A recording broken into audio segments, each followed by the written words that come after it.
दोस्तों, हमारी जो रसोई घर के अंदर दूसरी महत्वपूर्ण जो औषधि है उसका नाम है मुलट्ठी।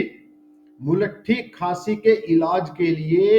एक और महत्वपूर्ण जड़ी बूटी है दोस्तों,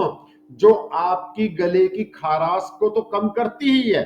और जो आपके गले के अंदर कफ इकट्ठा हो गया है उसको ढीला करके और लंग्स के अंदर जो कफ आपका जमा हो गया है उसको साफ करने में मुलट्ठी बहुत मदद करती है दोस्तों। इसलिए सर्दियों के दिनों के अंदर, बदलते मौसम के अंदर, और यदि आपको कोल्ड और कफ हो जाए तो मुलट्ठी का सेवन भी जरूर किया करो दोस्तों।